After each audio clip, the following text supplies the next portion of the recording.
be fully prepared for the moment when you're getting a briefing on a national security issue and everybody turns to the president and says, "What are we going to do, Mr. President?" Until that moment happens, it's hard to understand the enormity of the presidency. We are a country awakened to danger and called to defend freedom. On 9/11, I had a lot of emotions. Mostly I was determined, and I vowed on that day that I would use all assets at my disposal within the law to protect the American people. I ask you to uphold the values of America. We're going to fight for our principles. And our first responsibility is to live by them.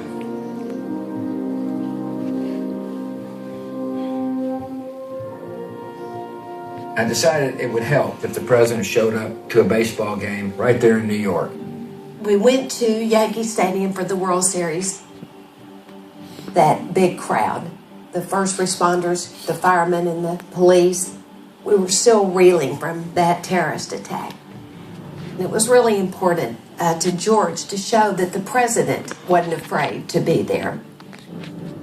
When I'm under the stadium warming up, and Derek Jeter, a great Yankee star, says, "Don't bounce it, they'll boo you."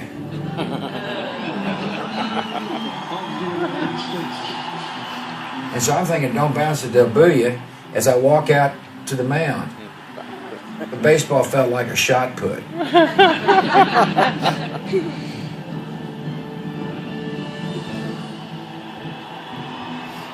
He threw a strike, and it was pretty terrific. Baseball, a sport I love, was a part of the healing of our nation.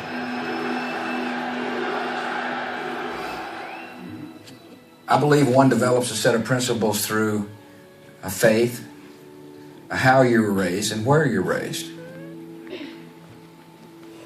One of the great inheritances of my life was not only loving mother and dad, but being raised in Texas. George and I grew up in West Texas, where people are hardworking and very solid, and there's no pretension. Midland, Texas is a place where neighbors help neighbors. It's a place of outdoor barbecues. It's a place where Little League baseball was important. It was a great place to grow up. And I think that influenced both of us. Influenced us in the way we lived our own lives and in what we think is important. I ran for president for a variety of reasons. One, I wanted to make sure that the economy was strong. Secondly, I felt like we needed to bolster our military in order to maintain the peace. And finally, I thought it was important to promote a culture in which each individual is responsible for his or her decisions. An education system that works, that focuses on results and achieves results is essential to a vibrant and strong America. I'll never forget going to a high school geography class in a school outside of Houston. I asked the teacher, "What's it like to teach?" He said, "It's a miserable experience because many of the students that come to my class cannot read." Every school has a job to do, and that's to teach the basics and teach them well. If we want to make sure no child is left behind, every child must learn to read. We truly believe that every child could learn. If people are educated, they can be successful in every other part of their lives. One of the guiding principles of my presidency was, to whom much is given, much is required. And America is such a blessed nation that I believe we have an obligation to help relieve human suffering where we possibly can. The qualities of courage and compassion that we strive for in America also determine our conduct abroad. The American flag stands for more than our power and our interests. George announced PEPFAR, the President's Emergency Plan for AIDS Relief, in his 2003 State of the Union address.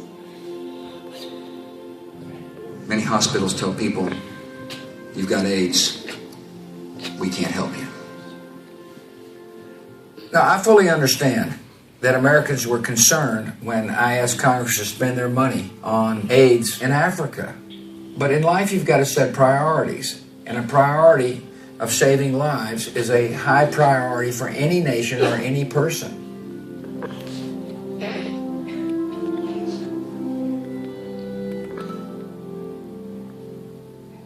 It's a real success story, and it's largely due to the generosity of the American people. I learned a lot from watching my dad. He was a great president and a great man. He taught me that honesty was essential, that it's important to have a set of principles that you would defend, and that it was important to listen to others.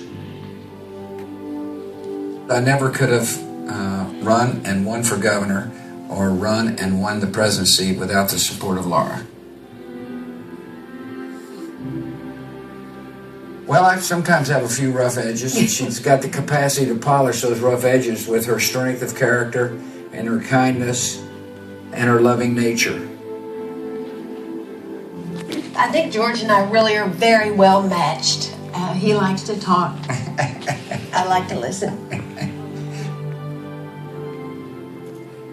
I don't think you can run for office unless you care about people. I think you've got to have a belief in your soul that each individual is important. One of the great aspects of our country is that we have a culture of service. We've got millions of people who help a neighbor in need. We have people who joined the United States military after 9/11.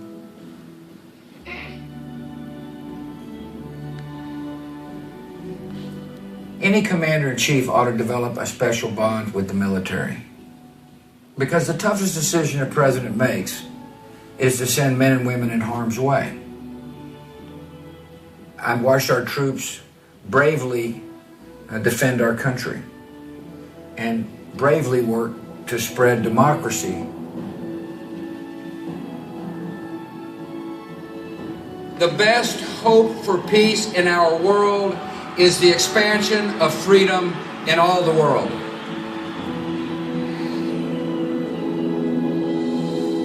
I believe freedom is universal. I believe deep in everybody's soul is a desire to be free. I never wanted to be a wartime president. Life is going to deal you a hand you don't want to play. The question is not whether you're going to get dealt the hand. The question is, how do you play it?